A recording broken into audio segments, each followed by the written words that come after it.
Hey everyone, thank you for tuning into Team Forbidden's YouTube page again. It is Andrew the Collector here with a stun deck.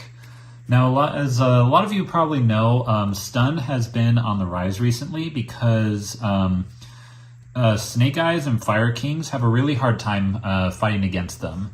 The benefit of playing a stun deck is that, it's cheap, it's easy, it's simple, it brings the meta players down to the rest of our level of playability.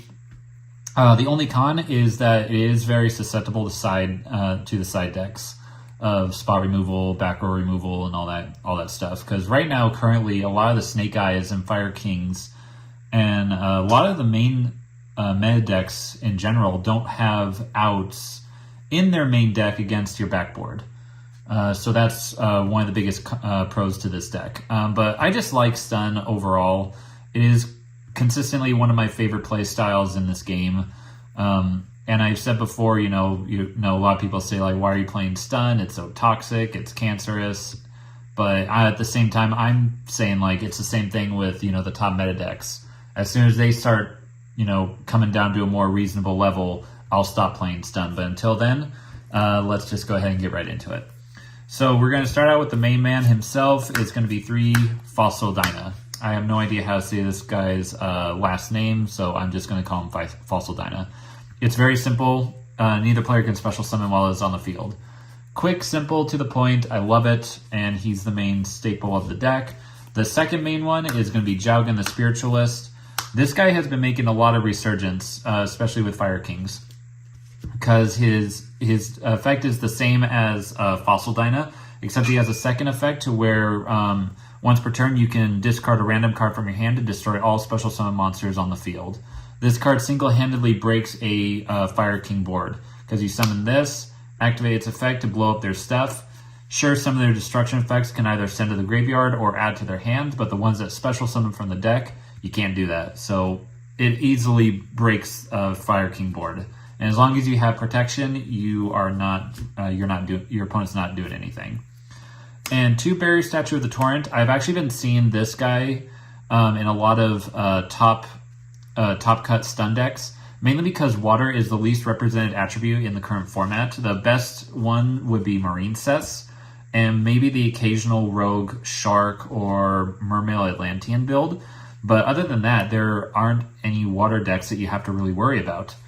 Probably except for Goaty. Goaty is probably up there with Marincess, but I haven't seen Goaty in any capacity for a long time.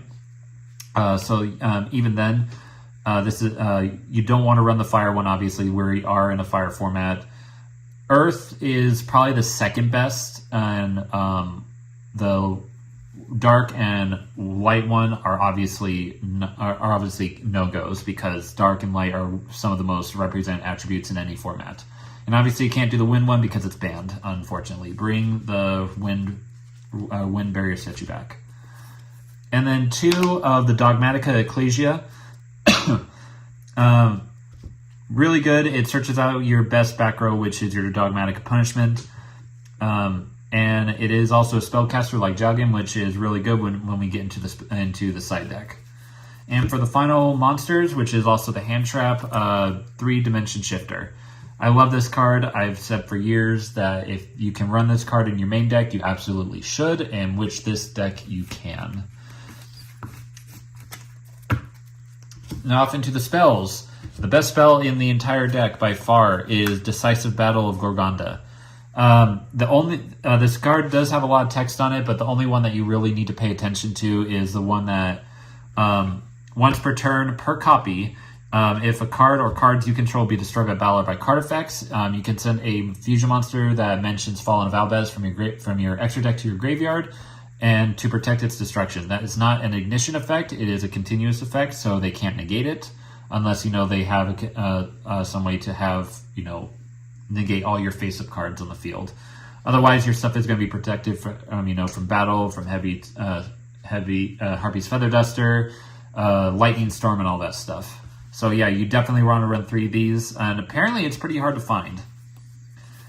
Now, I am running 2 Pot of Duality and 2 Pot of Prosperity. I'm actually thinking of bumping up Duality up to 3, but Prosperity I'm comfortable having at 2 because you don't want to go through your extra deck too much because there are stuff in there that you need, mostly with Decisive Battle. And also to help with the consistency, 2 Time-Tearing Morganites. If you know this card, it's absolutely good. Gives you 2 draws during your drop phase except for 1. And 2 normal summons, which is good because you are running a stun deck. And you can't activate monster effects in the hand, which the only one that you would is Dimension Shifter, which you can't use after you activate this anyways, which is why it's the perfect hand trap for this deck. 2 Moonmere Shield for the best protection, battle protection for your monsters, just to get over bodies and to make sure that they don't die in battle. And then 2 Necro Valley. This is probably the best thing that you can do against the top decks. It negates any effects that would move cards out of the graveyard, which Snake Eyes are notorious for doing. So if you activate this while they have on them, their turn is pretty much over, especially if you have Jowgen to pop the rest of their monsters. All right, let's go ahead and get into the traps. Best trap in the deck, for protection at least, is 3 Dogmatic Punishment. Is absolutely insane. Target one face a monster your opponent controls, send a monster that with equal or higher attack from your extra deck to the graveyard, and if you do, destroy that card. And until the end of the turn, you cannot special summon the extra deck, which you don't. Next is 3 Solemn Judgment for, God Says No, for protection against your opponent's spells and traps, and, just the occasional normal summon if you have Jowgen or Fossil Dyna out. And just in case you are going, you lose the dice roll or coin toss, evenly matched to break their board, so that way you have a chance to play and set up your stuff. 2 Crackdown. I'm not seeing a lot of people run Crackdown, and I'm honestly wondering if they're okay. This card is absolutely busted. I'm actually thinking of bumping it up to 3. It's just extra protection for when you have your main monsters on the board. Because yeah, sure, you have Dogmatic Punishment, you have Judgment. You have Moonmere Shield, but you don't see those all the time. It's always good to have extra stuff at the ready. Speaking of which, 2 Stormy Mirror Force. A lot of people are not expecting it in 2024 of going up against Stormy Mirror Force or even regular Mirror Force to begin with. Absolutely busted, and it is an absolute travesty against League decks.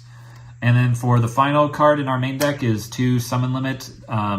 Since Goes a Match and Rivalry of the Warlords, and there can only be 1 are limited, this is the next best Floodgate. And it's probably one of my favorite Floodgates because it's been around forever.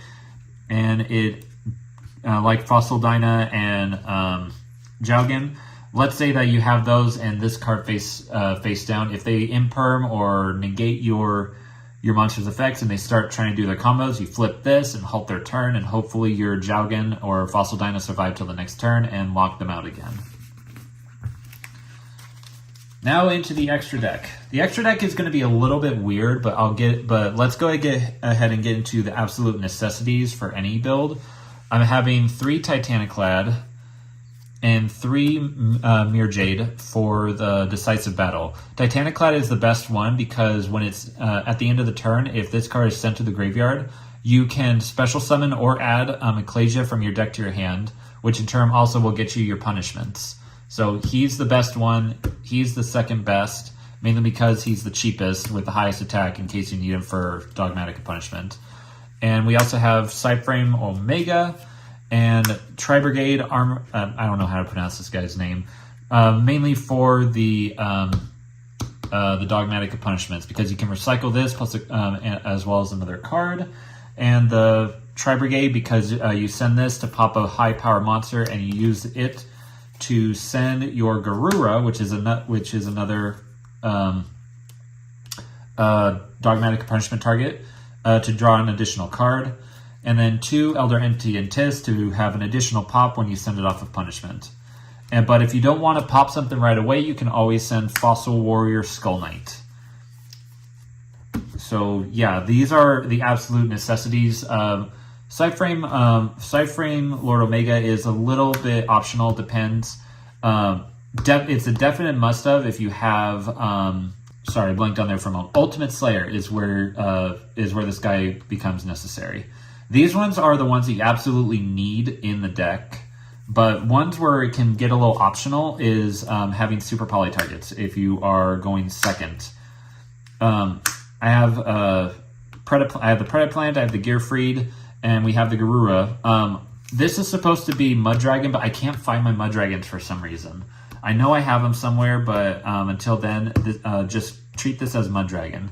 You can opt these out for any extra copies of Entist or Garura, but I don't. But these are the only copies I have. But this is where you can have a little flexibility with your extra deck, but you can have flexibility with your extra deck overall. It just depends on your build. Now for the side deck. 3 Inspector Border. I'm not choosing to have this in the main because its best matchup is Flunderies. And you aren't really going to go into Flunderies after, most of the time.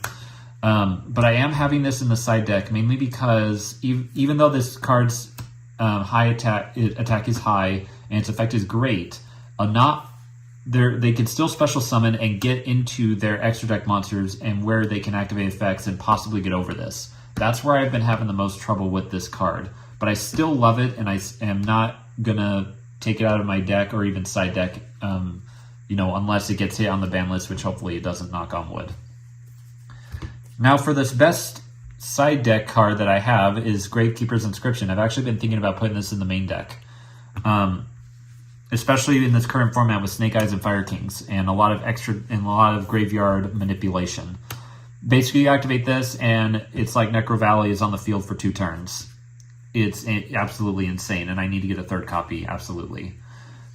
And 2 Village of the Spellcasters, in case you go up against heavy spell decks like Runix. If you control a Spellcaster monster, your opponent can't activate spell cards, which Jowgen and Ecclesia are Spellcasters, which is absolutely good.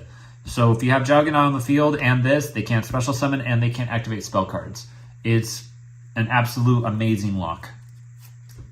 2 Triple Tactics Talents. I wish I could have these as Thrust, but I don't have Thrust. It's just too expensive right now. So I'm going with what I got, which is 2 Triple Tactics Talent. But if you have Thrust, replace it with Thrust.